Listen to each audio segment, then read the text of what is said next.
Based on like the 3 words I gave in their sentence. March 5th, 2026 at 5:45 p.m. City Hall, 3300 Corinth Parkway. You can view this live stream at https://www.corinntexas.gov/remote session. Notice is hereby given of a workshop session and regular meeting of the Corinth City Council. I call this workshop to order. First item is receiver report, hold a discussion on the Corinth Community Park Master Plan. Mr. Campbell. Thank you, Mayor and Council, members of the audience. One of our projects for this year was coming up with a master plan for the community park. And so Caroline, that's one of the first projects I think she jumped into when she joined us, and she's going to kind of give us an update on what has happened and where we're going. Go ahead, Caroline. Thank you, Mayor, Council. When I started last March, one of the initiatives was kind of to add some amenities to Corinth Community Park.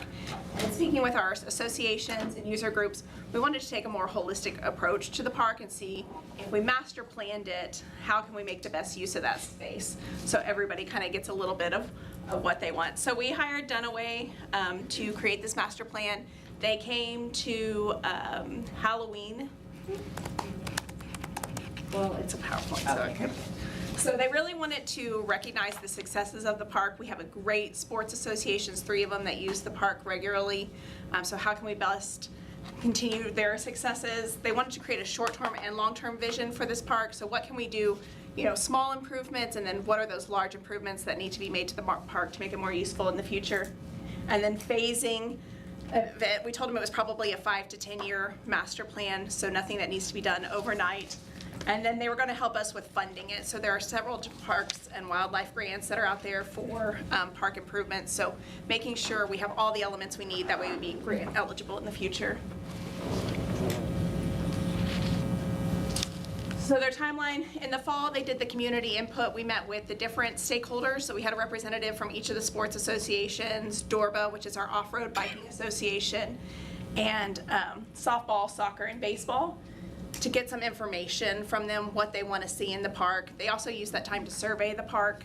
They had their experts come out, walk it, see what amenities were out there. We put out a community survey using a QR code in the park to get feedback from anyone who comes and uses the park. And then they came out to our Halloween bash and spoke with special event goers. What would you like to see in the park in the future? They took all of that information and kind of over December, January, they came up with a concept plan to kind of get us started and a point to kind of get more feedback. We gave this update to Park Board 2 weeks ago. And then the next step will be, after your feedback and getting more feedback from the associations and the community, coming up with a final concept plan. They'll also be out at Easter to get in the park, since that's held at Community Park, to get feedback from the public. And then our final step will be coming back to you for final approval of this master plan. And that'll be this summer. So just some context. When we're looking at master planning a park, we want to look at the park system as a whole. What are their amenities do we have in Corinth? That way we're not duplicating services. So we have a great park system here in Corinth. We have 176 acres of public parkland, but 128 of those are at Community Park. So it is our biggest park and our largest asset. So we want to make sure we're using it to our ability. And then we also wanted to make sure they knew, hey, we have 8 park employees, but really 3 that maintain this park. So whatever we do to this park, we need to make sure it can be maintained with our current staffing levels. So this is just kind of an overview of what amenities are already at the park. We have different baseball fields for different ages, the softball fields, and then in the southern part of the park, we have our Dorba trails and soccer fields, football field, dog park. So this is just kind of a, what do we already have out there? And then here's some good aerials, just as a reminder. You can see the community pond, the baseball fields, soccer fields. And from what we had and all the feedback they gathered, they kind of broke the park into 2 sections, a north section and south section, to kind of see how we could better utilize them. So the north section of the park, what we heard from our baseball association quite a bit was we need more playable fields, more game fields. Currently we have the 2 backstops, but there is room to put additional game fields. So we're looking at expanding the number of fields. Currently we have these 2 75-foot foul line fields, adding 2 kind of mirroring it on the other side. We have 2 smaller baseball fields here, although they are not the same size. They were kind of put together. So bringing those down and adding the 160 foul line baseball fields here, maintaining the 2 fields we have at the top, just adding some enhancements to the butterfly garden and nature preserve area, not really changing anything. But one of the biggest changes you'll see is the softball fields. They are currently 330 feet, and that's really bigger than we need. That's more for adult softball, and we haven't had an adult softball here in a while. So shrinking those fields in opens up a lot of green space to add some additional parking. Some of the main features you'll see is kind of a pedestrian corridor all the way down the center, kind of connecting the fields. When we move the 2 smaller fields to this open area that we currently have, it opens up some parking and an activity lawn, playground area at the top. But it's really about providing people the access to get to the fields they want to go to. So you'll see additional parking down here at the softball fields when we shorten the field, and then up here at the top. And again, this is a 30,000 foot view. You know, how can we fit all these amenities into the park? Some other changes you'll see is with the parking. This does add almost 100 parking spaces, which is a complaint we get often about the park, is there's not enough parking, especially when both softball and baseball are having games. Where's the concessions? So they're, again, big overview, but this allows for concession stand here, which is currently existing with some improvements. The concession stand here and bathroom stay. They add a little bathroom. It can be whatever we want. They just have a designated building here, but restroom concession facility could go here, and then the current restroom concession facility at the softball fields. So again, trying to really utilize the facilities we already have, but then add the needed ones. Any questions on the north side before I go down? So what would this look like? These are kind of just some inspiration pictures, you know, updating the dugouts and shade, maybe more permanent shade structures. Down by the softball fields, having the parking and designated drop-off zones. In the activity lawn and playground area, maybe some pavilions and additional shade. And then bleachers, but also open space so families could bring out chairs and just gather, making sure there's still room for people to come and hang out. And then down here is our wayfinding signage in the nature preserve area.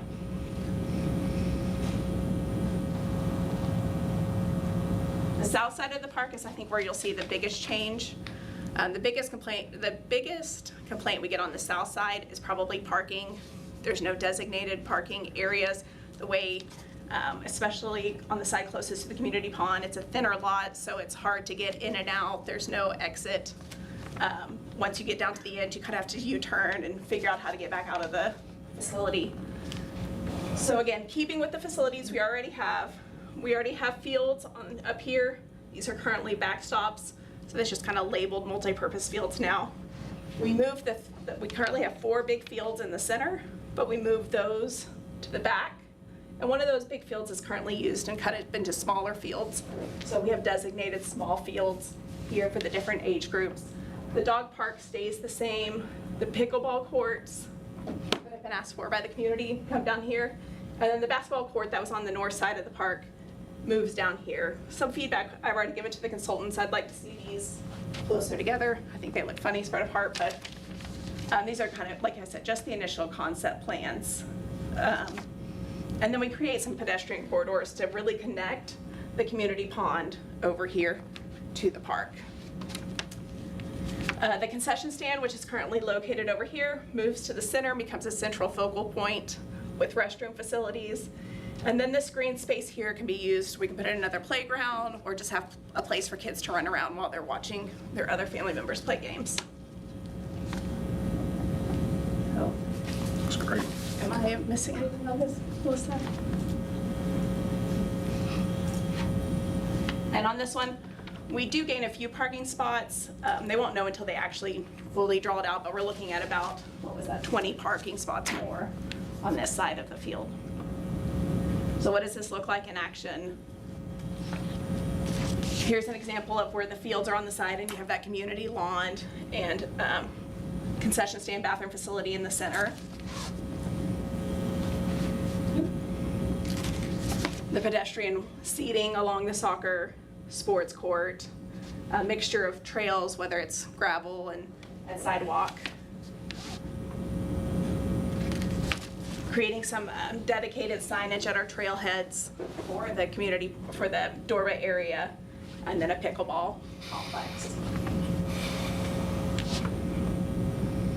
So when you look at the picture as a whole, you can really see that sports are more clustered together, because currently, right here, we have the backstop, so baseball's over here, they're over here, but so we're really trying to group light sports, get them the right size, the sports facilities that we have, and then create those community gathering spots. Again, this being the 30,000 level view, we don't know exactly what the dugouts look like, what the playground looks like, what activities, you know, there's been a lot of talk about maybe an inclusive playground. So we have designated spots where we could have playgrounds. The great thing about either this location or at the top, now you have accessible parking. Now you have access to restroom facilities. You're away from major roadways. Things you need to think about when you're doing those inclusive playgrounds. How many year plan did you say this is? It can be, they're gonna phase it for us, so it can be as many years as we need it to be. We don't have a budget number yet. If I had to guess, it's high. It's a lot of changes. But, you know, they're going to give us the ability to phase it. That way, however long it takes us to do. We had estimated about 5 to 10 years. Is, Is any of that turf? So that wasn't specifically discussed in this, but from our feedback from our associations, they weren't really sold on turf or natural grass. Some of them said they would like to have maybe one field or 2 fields that were AstroTurf. That way when there was rain, they would still have the ability to play. But a lot of the kids like playing on natural turf. So it just provides flexibility if there is AstroTurf. I don't think there was a strong feeling either way, but the associations would be happy if maybe one game field of each sport was a turf field. So, quick question, you said that the same 3 individuals are going to be able to maintain this that currently, is the reason for that because it all still has to be mowed? But I'm seeing a lot more sports fields that seem like it would be a lot more intensive to maintain. So that is a limitation. We do use automatic mowers for all of our game field, for our diamond sport fields. So those would all have robot mowers on them. So that's actually less for us. So it may be the same number of team members, but the investment into technology would have to, okay. Might come up. How much is a mower, one of those remote? Oh my gosh. We currently lease them, and what do we own? We own them. If you buy one outright, because you have to have the GPS unit, about $5,000 to $6,000. How long do they last? About 5 to 6 years, because we use them pretty heavily. Yeah. Yeah. I mean, it's still That's pretty amazing. $1,000 a year. Yeah. That is And then since we great. purchased the first ones, like they've come up with bigger ones as well. Like the technology has definitely improved. how does that improve the quality of the turf? We have definitely seen a huge improvement in the quality of the turf just because You can mow it as many times as you want. they get mowed about once a day. I mean, like, that just changes the whole. Versus once or twice a week. Why would you want an artificial turf then? You'd have it. In case it rains. Into one of those from my house. Weather. So, what we're looking for tonight is kind of just any major red flags you see. That way we can take them back to the consultant and say, hey, this will work for the community, this won't work for the community. And that way, as they're coming up with the questions to take out to the Easter event and to our associations to kind of share these plans, they can make some adjustments. And then we'll come back with a final concept and for final approval this You're summer. going to get questions about nets at the pickleball fields. The nets. Yes. So are the nets permanent? Do they have to rent them? Like there are always around public pickleball fields questions about the equipment that's associated. So this would be a standalone pickleball. It's not set as a tennis court. It is a pickleball size court. So the nets can would be stay, permanent. bring your own stuff. Bring your own stuff. Okay. Now, whether it comes to the point where they're so popular that we need to look at some sort of reservation system so people can reserve them ahead of time, we can see what the popularity of. They are not currently covered, but again, that's one of those things that we could say, hey, as you come up with your final concept, we would like shade over all the courts. How about the association, what was their input as far as with the additional fields? Is that going to expand their programs, or? So it gives them more opportunity for game fields. They will be losing backstops because they currently have 4 backstops here and 2 up top. So those become game fields, but then they'll be lit and they'll be able to have practices longer throughout the evening. So it's probably about the same, but the quality of their fields will definitely increase. How was that one that you rebuilt with your grant? How's that doing? It's doing really great. We've had nothing but compliments on it. It looks great. The health of the turf is great. I mean, they just had opening weekend last Saturday. So we've heard nothing but good things about the new field. That's great.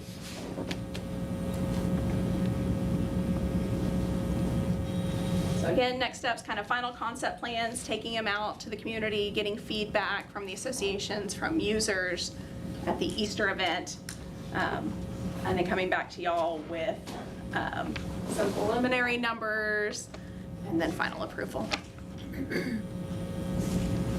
It's great. I mean, Any other questions? I don't see any red flags for sure. How mechanical? I guess the only other thing that I think about is still parking. Like even when we're adding those spots, I don't know a lot about sports, so I'm like, if you add X amount of fields, how many kids does that add? How many family members does that add? How many, you know, because like I coached, I know nothing about sports, but I watch YouTube and I coached like blast ball for Corinth area. I know those kids were a mess, but like we could never find parking on Saturday when we would do games. I mean, it was impossible. So adding 100 spots, but adding several more fields, do you think that's the parking is? I think the parking will be sufficient and the way they stagger their games will be part of that. So you're really only adding 2 game fields, at least for baseball, Yeah. on the north side, because we already have those 2 smaller fields. They're just currently where the playground is going to go. So you're only adding 2 more game fields, and on a weekend where there's not a huge tournament, there seems to be adequate parking. It's really those big special events that parking gets a little bit tighter. Do you know which area they would begin work on first? I think that would be a decision for council where you thought the biggest need was. I know our baseball association is eager to have some additional fields. We hear from them quite a bit. But I think it would also be what funding is available, you know, for what phase of the project. But we'd be coming back making recommendations for that. For sure. It'd be good to quit. Seeking grant funding. What's that? It'd be good to quit hearing about pickleball courts. I agree with you. Well, thank you, and if y'all have any questions or anything comes up later, please feel free to reach out, and I'll be happy to answer any of those questions. Thanks, Good job. Caroline. Pretty. Thank you much. Okay, item number 2, conduct a workshop to discuss the relocation of Public Works facility. Mr. Campbell. Thank you, Mayor and Council. Before I turn this over to Glenn, he and Leanne's going to cover a little bit of this. Wanted to just give a little bit of context by way of history. Before we got to this point, why we are looking at relocating Public Works, and I think certainly everybody knows this, but just to kind of walk through, going back about a year ago, we entered our agreement with a developer called Kairos, as you're aware, to help us create a downtown in Corinth along North Corinth Street and at the corners of Corinth Parkway and I-35. And so part of that agreement, you may recall, was the relocation of the Public Works facility. And as a reminder, we had 18 months to do that at that time. And so we've spent the last year looking really hard at this. And tonight we want to present to you what we have come up with and just a couple of challenges associated with this. And let me back up a little bit. Y'all are familiar with the Public Works facility off of North Corinth Street. That's about 6.5 acres worth of land. Just south of that, there's an 8-acre tract that we also own. And so they really wanted the entire thing, a total of about 14 or 15 acres. And so we walked through that with them, and you'll recall we put that in the agreement. So we had 18 months to relocate Public Works. They have 18 months to complete all of their plans through the city's process. And y'all may recall we discussed a year, 18 months, and we landed in 18 months. So some of the challenges with this are pretty obvious. Number one, a location. Where are we going to put this? Is there a way to do this where we keep Public Works as close together as we can in terms of all of their activities? You know, we're talking about storm, water, wastewater, water, drainage, streets, engineering, inspections, facilities. I'm probably leaving some out, but that's a lot that is under Glenn's purview, and keeping them as close together as we can was something that was super important.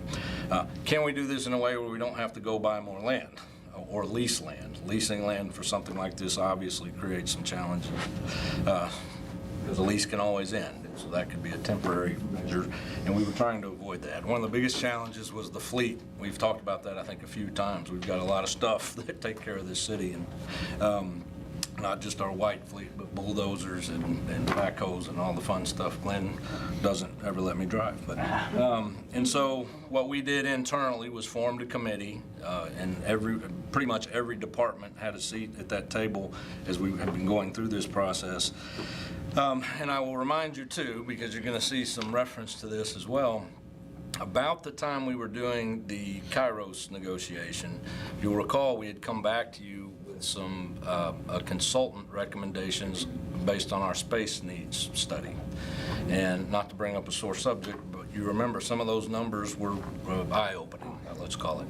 And so on the public works side, we had them just stick with their current location, because at that time we weren't sure where we were going to end up on the Kairos negotiation. They made recommendations that came out to about $13 million in additions to that existing site. And so as we got into this, we kept all of that in mind, obviously. How can we solve this problem of relocating Public Works today? And how can we start addressing some of those things that came out in that facilities needs assessment? And so just with that little bit of context, I just wanted to explain why we arrived at where we did tonight. And with that, Glenn, I'll turn it over to you, and y'all please interrupt us and ask questions as we go through this. So quick facility overview. Scott did a pretty good job there. Limited space for expansions. The current fire station location for their call-outs, it's not ideal. The building of a new public works facility, whether it's at the current location or a other location.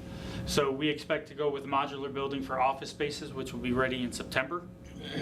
And the maintenance building, which is our indoor storage, which is key for winter operations, should be completed before winter operations. It's about a 8-month time frame out, where the maintenance, the modular building's about 6 weeks. The site development for use for public works will need for equipment, material storage. We'll need to move from an on-site storage to delivery, but if you talk to Pinell Square, they'll be ecstatic about that because of the unorganized area. So delivery will keep things neater and better that way. Parking, we'll be using already a fenced-in place, so it'll be a secure place. And then we'll also be taking care of the restrooms, which fire has requested in the past. They'll tie in with our maintenance building, and I'll show you all that in a second. So a quick facility needs assessment overall. So the short-term plan, which is the $1.8 million we're talking about today, it'll be the modular building, which is 4,600 square feet, and it'll hold most of public works except for water and wastewater, which will be at the Woods building. Maintenance building, which will take care of the restrooms, winter operations, and materials that need to be indoors because it needs to be indoors. And then the fire training facility will need to be, fire training tower will need to be relocated. So as Scott mentioned so that's 9,100 square feet. And with the needs assessment, they're saying we need 23,000 square feet as public works. So they were saying we need a new admin building, a new storage building, continue using the existing building, continue using the existing storage building, and then we would need additional 500 square feet for facilities, which was part of City Hall at the time, but now we'll move over to Public Works. So that gave you that 23,000. And then the long-term planning, which is about 12 to 15 million, and that includes the purchase of a new fire station. Repurposing the existing fire station, which is 8,000 square feet, to office spaces. Repurposing the existing fire maintenance building, which is 45, to used as a public works facility versus a vehicle maintenance facility. Modular building, which we talked about, the new maintenance building, which we talked about, and still using the Woods building as storage and long-term stuff, mostly for facilities, because they don't have any storage at this point right now, which gives us right around that number for needs assessment. That costs $13 million just for public works. So it's 12 to 15, including fire, and then the existing system. Where are you gonna move the fire training tower to? He's got a Perfect map. question. Okay. So if it's not clear, we're talking about putting Public Works Yeah. on where the Right. current fire station is. I forgot to say that. I assume that became clear. You would have done a great job. had Yeah, you I said would that. have. You'd only done a good job. Exactly. So here's the existing layout of the fire training facility number 2. You have the fire station, the big maintenance building that they have, and then their training facilities down here. So we would take the training, say that again? Where's the station, at the very top? Yes. Okay, yeah. I was trying to get my bearings sure. straight. Yeah. So the training facility is currently located here. We would move it and give them this complete area over here. Oh, so it would still be on the property, Yeah. just in a different location? Different location. Got it, okay. And that's one of the items that we did not originally plan for. But if we didn't move it, then we lose all this space down here. And Glenn, before, I did leave one other thing out. You, just as a reminder, you did budget money this fiscal year for this relocation out of one-time money fund balance for the general fund of $1.5 million. We've gone over that a little bit, and we'll speak to that tonight. The biggest part of that is because we did not contemplate moving the tower when we budgeted for this before. But as the committee got together, that became something that became pretty important pretty quick. Sorry. By moving the tower, we eliminated needing the Stenson property or the CoServe property. Correct. So I'll go over each section in a minute, but the fire service impact, the training yard will need to be relocated, as we talked about, to this area, and this will be the new layout, which will be, I'm hoping that fire says is a better layout than their existing system. Minimum loss of parking spaces for NCT. So we'll lose parking spaces because currently when NCTC comes, all their students drive and they park in this area right here. So they'll need to move. So when they come in, the fire station will be here, or the fire training tower, and they'll need to park up here in the concrete. So it's just not that far, but they would need to do some type of carpooling and stuff like that if they have a big class.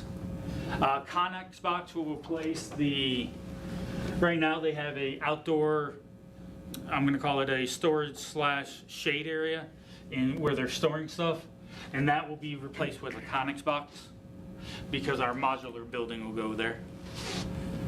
I went the wrong way there. Future training facility space in modular building. So long-term planning is fire would like a training facility with classroom type stuff. So once they move out of the fire and we move in, that would free up space in the modular building to have a training facility there that we could share, Public Works and fire. This is Yes. at such point, and for those of you that don't know, that's been contemplated for a long time, that Station 2 would be relocated to a more central location. So we're obviously playing off of that.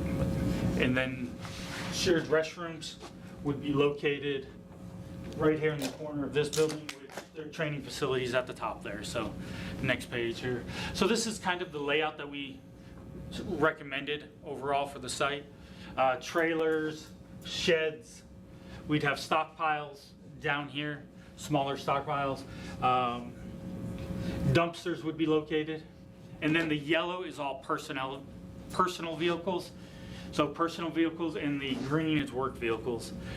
So that's probably our biggest storage issue is the work vehicles and the personnel vehicles. But everything fits here, so. And then this bottom section, this is the corner that would not have been able to be used if we didn't move the training facility, the fire yard. Any questions on the layout? So operational requirements for the new public works site. Grading, we've already started grading because even if we accept this or not, they have drainage issues on the site now, so we've already started grading and draining resolutions. We will bring you, on March 19th, we'll bring you the modular building, and I'll show you a layout of that in a second. And engineering of the site, grading we sent it back for a few changes, but it's complete enough to tell us, hey, this is the way you need to grade the site. Maintenance building design will be completed in April with a 6-month, I said 6-month construction time. And the goal, I want to reiterate, is winter operations for that. Utility and drainage construction will be done by city staff to reduce construction costs. So that would take away time from projects that we got going on and everything like that. But our priority is always the residents. So we have 2 months to do this. We have plenty of time. It shouldn't take more than 2 weeks, but because of all the residents' requests and everything. So this will be a side job for everything else. The modular building, office spaces, this would be the training area in the future. So 2 restrooms inside, and then you have the 2 restrooms in the maintenance building as well, which is twice as many as we have now. That's 1 story, right? 1 story, yes, sir. And that's a modular building, not a construction building. So we put this slide in here just to remind everybody, and you've seen this before, when we looked at the Kairos agreement, just the value of that development. And I don't have to read this to you, but this is that entire 14.5 acres, basically. As part of our agreement, ultimately, they're going to buy this from us at the discounted rate that was the incentive for the economic development agreement. So there'll be a little over $1 million payment at that time back to the city. And you can see the estimated sales tax based on you can see the data there to the left, but about 50,000 square feet of retail space. Melissa, I think we used, is Melissa in here, $250 of sales per square foot to come up with that. That's pretty conservative. A lot of folks would tell you use $350, and so we were trying to be conservative, but that's how we came up with the sales tax estimate associated with this is what is called Azalea Meadows. That's what they're calling it at this point. And then the property tax estimate based on that same data to your left is about $1.2 million annually. And so just wanted to show you this again as we talk about ultimately why we're doing this and what the So it'll cost our taxpayers money if we don't move forward with this. Yeah, I mean, the finance charges are going to be a fraction of this. Yes, good point. And like I know y'all seen this already, but we just hadn't seen it in a while, so I thought it was worth putting back up here. You think they'll be able to get any azaleas to grow? Or a meadow. What department is that? Yeah. Ever tried to plant an azalea in there? We may want to look at the name. I digress. I want to digress a minute. Yep, please. Pardon my ignorance here. The Connex building, I looked it up because I'm like, I don't even know what that is. But it's like said it's a steel, A like shipping container, a shipping container, container. yes. Okay, so what, the cost with that in the modular, so the shipping containers Back to your. are just what we're going to use for storage? Storage, they already have shipping containers on site, and that's what they use for storage now, Okay, correct? Yeah. okay. So this would just be an additional shipping container versus the building. Any other questions? And again, I hope I don't have to say this, but it's probably worth mentioning. When we got with the committee, my number 1 goal, and I think the committee's number 1 goal obviously was, is there a way we can do this? We don't want to disrupt fire operations in any way. Certainly don't want to do that for Glenn. I wasn't as worried about Glenn as I was kidding. But that was the big goal. Is there a way to do this where these guys are not in each other's way? And that's why moving the tower became more important to us, because it gave basically Glenn everything on the southern part of the property and fire everything to the north. And so feel very confident that operationally it's going to work for everybody. And so, Leanne, you want to cover this one? Sure. So within the budget last year, the council allocated $1.5 million to this project. And as the city manager mentioned at the time, it was unknown that we were going to need to move the fire tower and then also do some improvements with that. So with that, we ended up having a budget shortfall of about $298,000. So what we will be coming back to, with the council's permission, is that next council meeting, we would do a budget amendment of $343,000. That includes the $298,000 shortfall. And as we know, with any construction, there's always going to be just some things, unknowns that we just don't know at this time. So we just did a 15% of the shortfall and came up with a number of $44,000 and thought that should be sufficient in case there's these little things that creep up on us. So again, the total budget amendment will be $343,045. We're always really concerned about just impact on fund balance and making sure that we're within our policy targets. And so within the next, I think, couple council meetings, Couple weeks. or a couple weeks, you will have a sale of the property at the northeast corner of Corinth Parkway and I-35. The amount of proceeds that the general fund will be receiving for that is $325,000. So our plan is we'll use that to offset some of these costs, and so that we'll really only dip into fund balance for about $18,000 for this year. So feel very comfortable with that type of impact too. And that's the piece, just as a reminder, you recently amended the agreement. They wanted to move forward and purchase earlier than was, which was a nice coincidence. We close on Tuesday. We close on Tuesday, okay. Is that 310 for the modular building? Is that build out? That's built, yes. That's for 4,600 square feet? Yes.